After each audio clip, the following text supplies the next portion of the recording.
Magandang araw sa inyo! Kamusta ang 2 araw ng workshop na to? I hope na makasama ko pa rin kayo for another creative ride. But first, I want to introduce myself. I am Dea Salem, the mind behind Heydhey Bujo. You may spot me on IG where I first started my bullet journal account. You can also find me on YouTube with the same handle. I love making content related to arts such as lettering, pen paling, creative journaling, and especially bullet journaling. I also just opened my online shop in Shopee, Heydhey.creatives. There you can also have the opportunity to appreciate my artworks by adopting my creations, by giving them new homes to your very own journals. So after this, check out my shop. For sure, may enjoy nyo ang mga makikita nyo dun. Anyways, too much about me. Punta na tayo sa topic natin. I know you've been flooded with creative ideas from the amazing artist last Saturday, and syempre kanina. But right now, I am introducing you to the world of bullet journaling, a system where creativity and productivity collide. First, let's define what a bullet journal is. Bullet journal is an analog system designed by Ryder Carroll to track the past, organize the present, and plan for the future. Medyo nakaka-intimidate ba? But it is quite simple. It is like a planner, but unlike pre-made planner na nabibili natin, it is customized and handmade that suits you. Pwedeng-pwede siya maging fit sa lahat ng needs natin. This system is perfect for people who likes to make to-do lists but cannot find a planner that is flexible for their day-to-day tasks. And because it's customized, maglalaan talaga tayo ng time para magawa yun. We are the ones choosing every template, designs, and even trackers we want to incorporate. Cool, di ba? Paano po yun? Di ako creative. Di ako marunong mag-drawing. Even my handwriting is unreadable. I hear you. This was my first reaction too when I saw pins from Pinterest and posts on Instagram. Pretty layouts and idea-worthy trackers are good. But in bullet journaling, functionality is all that matters, just as the definition states. Your journal doesn't need to be full of beautiful and fun doodles or tons of stickers and washi tapes. But I'm not saying they are bad. Let's focus on what really matters. Let's get to the basics, shall we? Number 1. Prepare the supplies. We basically need 2 things. First, is a notebook of your choice. We can't bullet journal without the journal, right? May iba't ibang kinds na pwede nating gamitin. You can use lined, grid, dotted, or plain notebook. I prefer dotted journals because it is easy to divide pages and not that distracting if I want to doodle something. Ang ginagamit ko ngayon ay Hiraya Journal 160 GSM notebooks.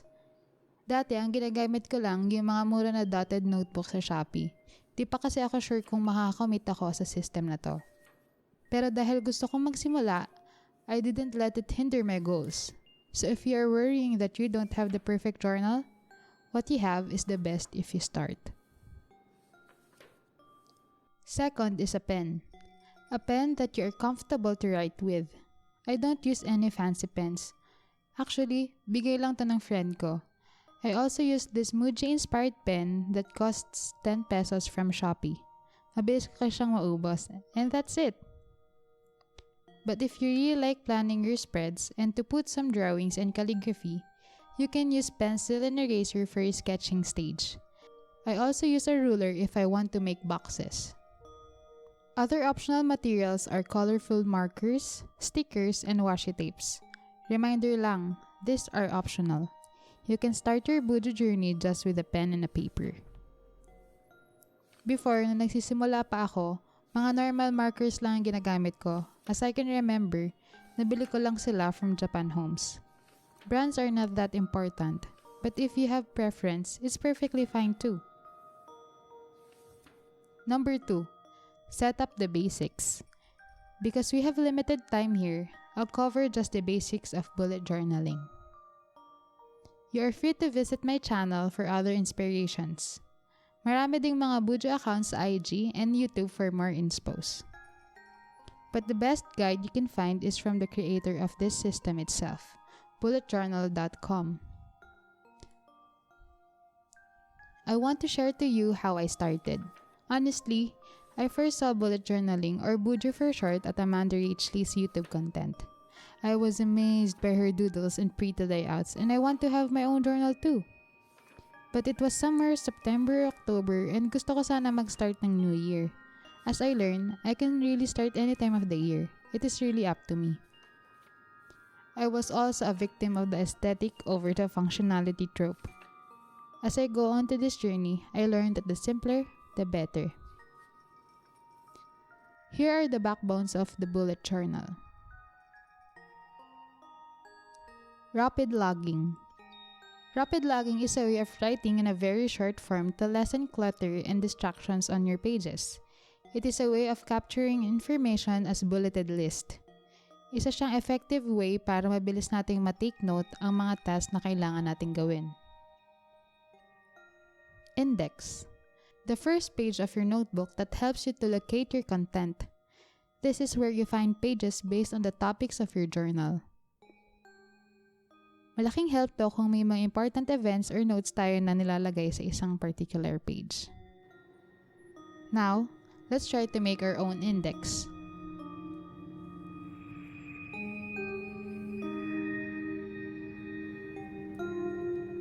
First, let's make the title using this marker. I suggest using simple fonts. Mas okay kung gagamitin muna natin yung mga normal na handwriting natin.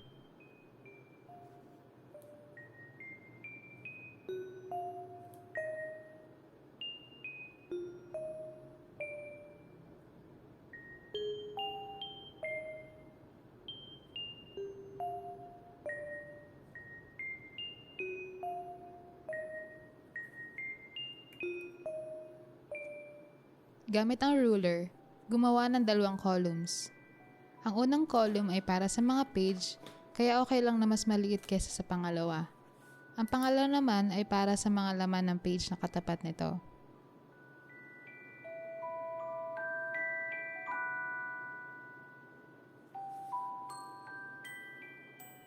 Maglagay din ng space sa taas para sa label per column.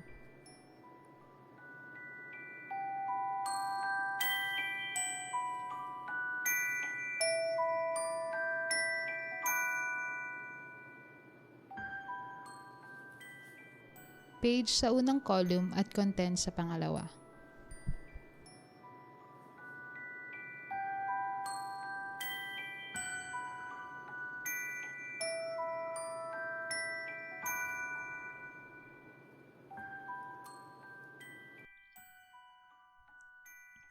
Bullets.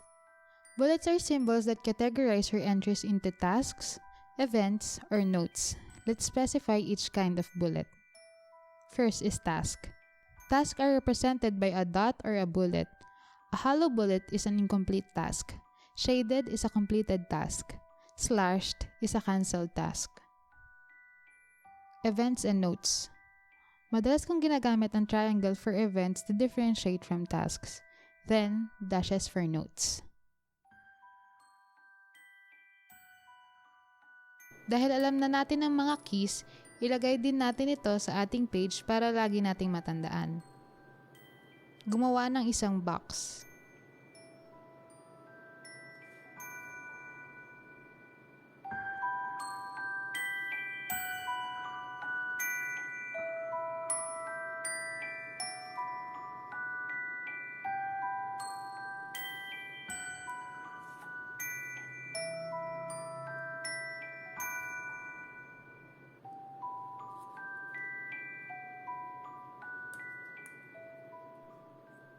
Write the title, which is keys, using the same marker as before.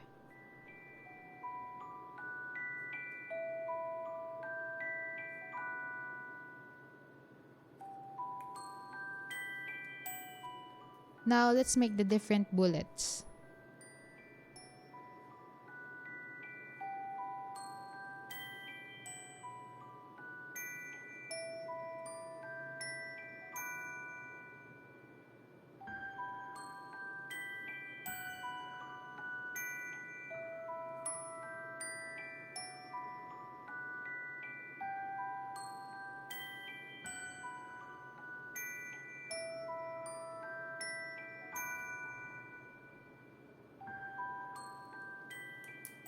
Task,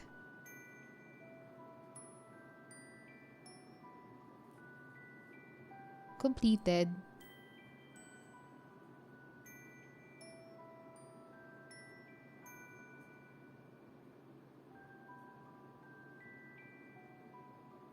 cancelled,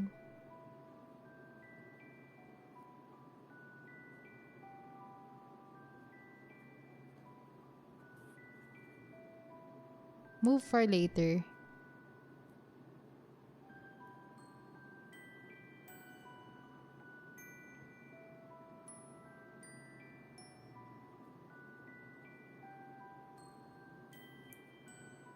move earlier,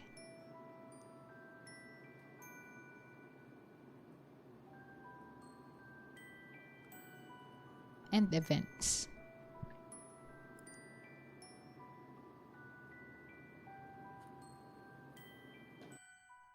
Kinds of logs. Monthly log. This is where you store dated entries that will occur outside the current month. Dito ko nilalagay yung mga events na alam ko nang mangyayari for the month. Examples are holidays, birthdays, and other important events. Maganda din itong way para ma-take note yung mga future events natin. Now, let's make our monthly log. Start ulit tayo sa title. You can also do different lettering. It's up to you. No pressure.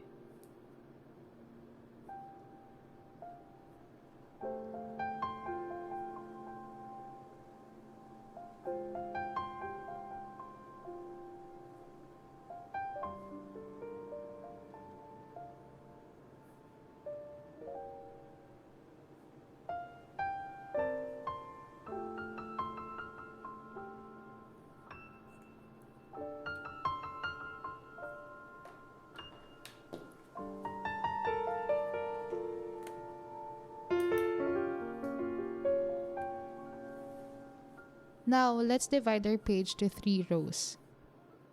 Each row represents each month.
Dahil ngayong August tayo magsisimula, lalagyan natin siya ng August calendar para mas madaling makita ang magiging schedule natin.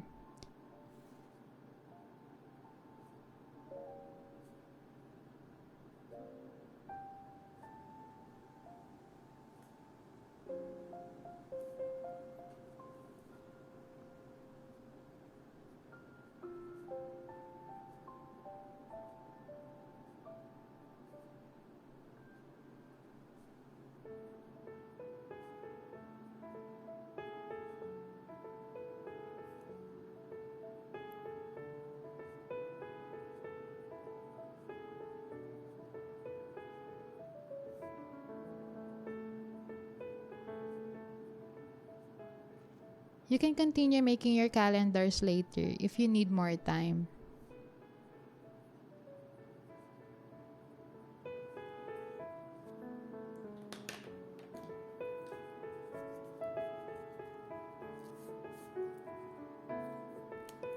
Siyempre, ilalagay din natin kung anong month ang calendar na ito.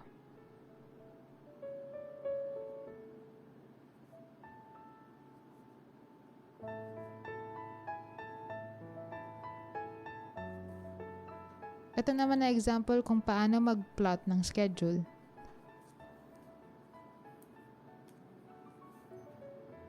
I shade the date na may event or occasion, then rapid log it sa left side.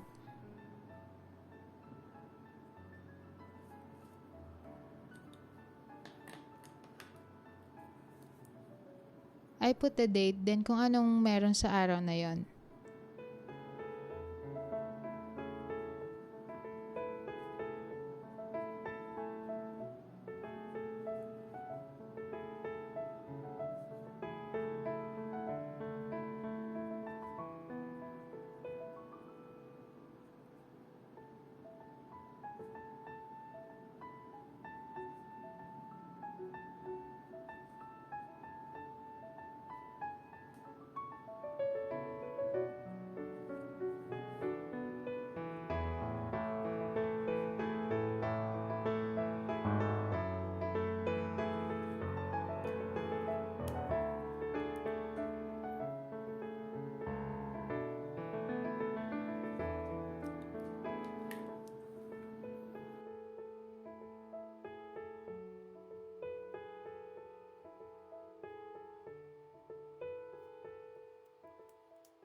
Then isunod natin ng next month, which is September.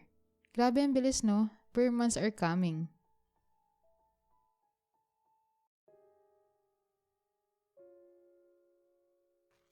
You can continue making your calendars later if you need more time.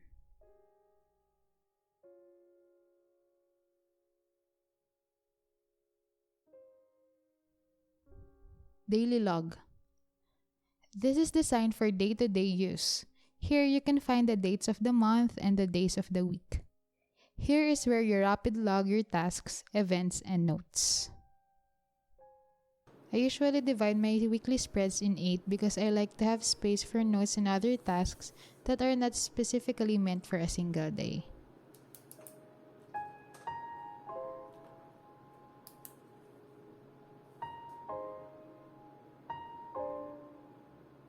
This is why I love using dotted notebooks. It's way easier to divide pages.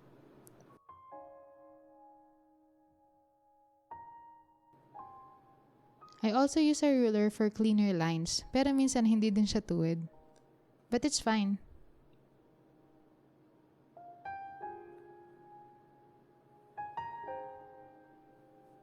I usually set this ahead of time because I already know how much space I need in a day.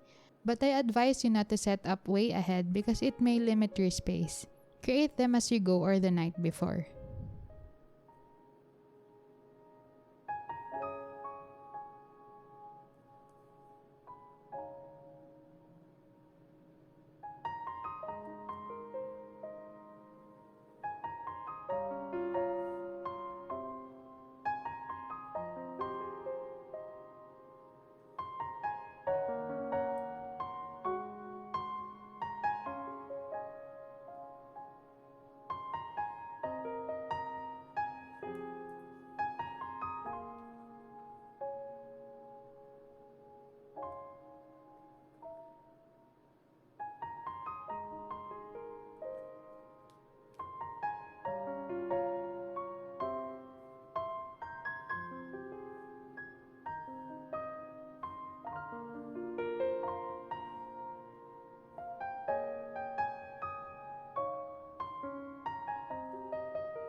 Now let's make a title for our week number 1.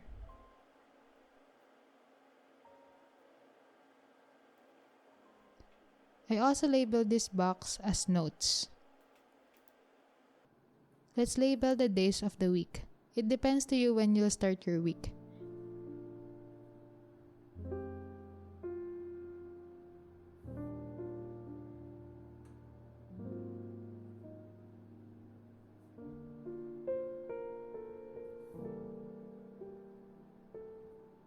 Then let's put the dates.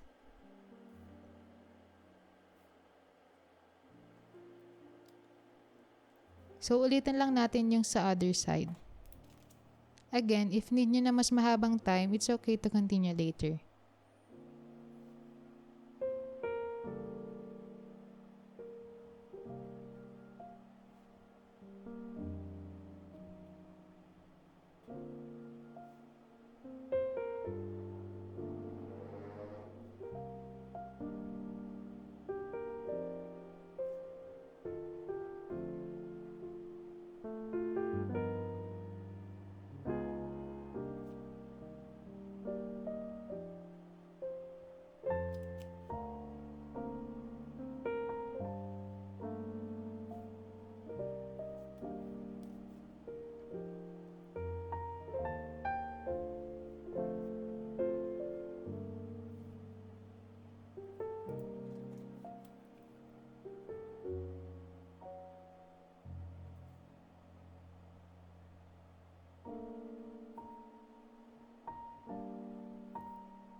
Now, let's try to plot our task and events. Dahil may event ako sa first week, itatransfer na natin siya sa ating daily log. I made a triangle to signify that this is an event. Then I proceed to the other tasks. I usually list them chronologically para mas ma-remind ako kung ano yung mga priorities.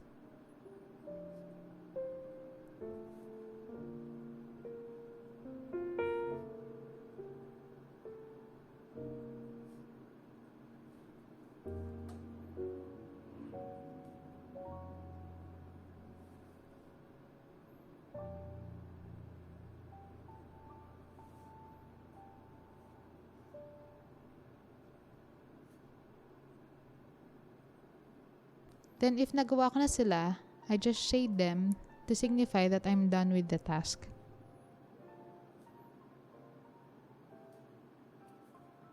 And if hindi ko naman nagawa, then I slash it. Migration.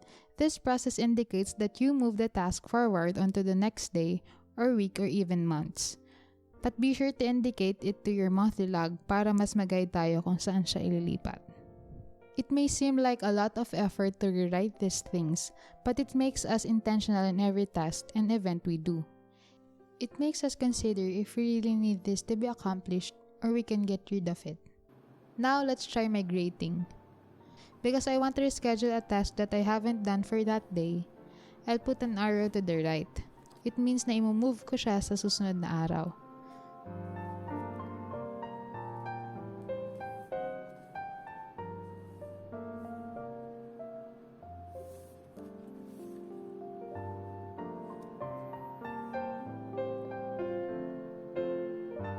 So I rapid log it into the following box. 3. Add more fun. You can still have fun with your pages. Get inspired through Instagram, Pinterest, and YouTube. But remember, tread lightly. Take one step at a time. I suggest na gumawa muna kayo ng list ng mga gusto niyong idagdag sa monthly bullet journals nyo. Some examples are habit trackers, quote page, playlist pages. Then try 1 or 2 a month, and if it helps, stick to it. If it doesn't, and you don't find yourself filling it up, try another method. Maintain spreads you will really use, and that helps you to be more mindful. Nag-start din ako sa pagkopya ng mga spreads from Amanda and Pinterest. As you keep on learning what are your needs and what you enjoy, eventually makaka-formulate din kayo ng perfect system para sa inyo.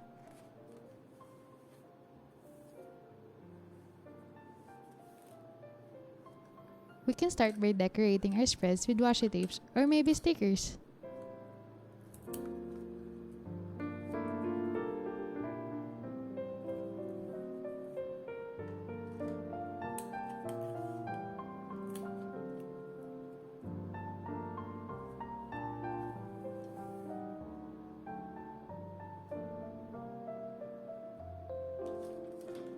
Here's a few of the designs that my shop offers. These are perfect for your journals because they are dainty and small and will not clutter your pages. Just stick a few of them and your spreads will instantly be cuter.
And again, do what works for you.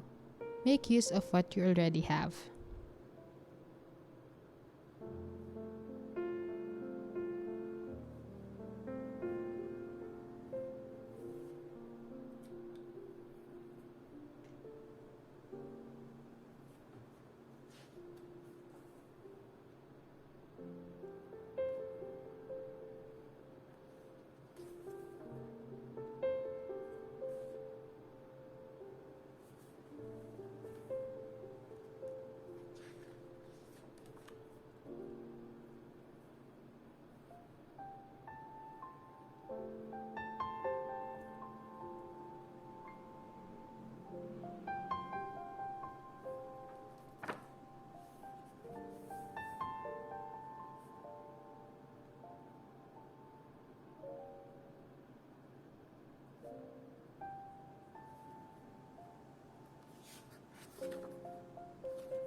And last are my tips.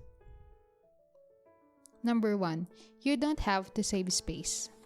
Meron tayong isang buong notebook para sa mga tasks natin. Make space for your task to breathe.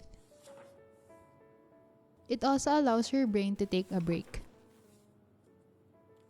It allows you to scan and digest what you just wrote. Cluttered pages can result to a cluttered mind.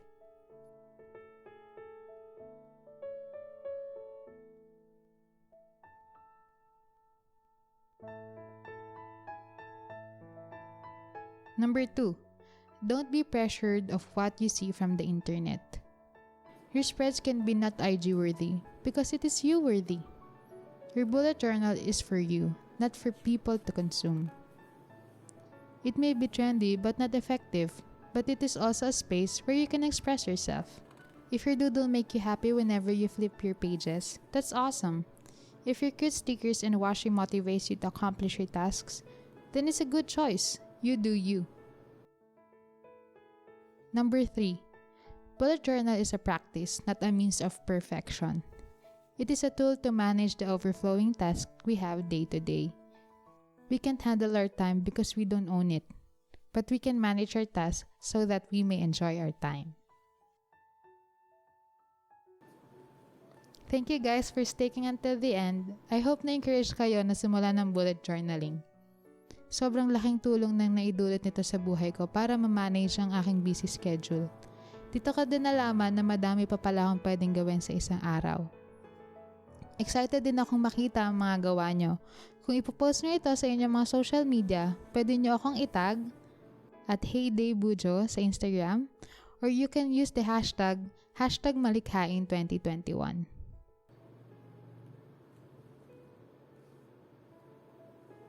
And remember, stay creative.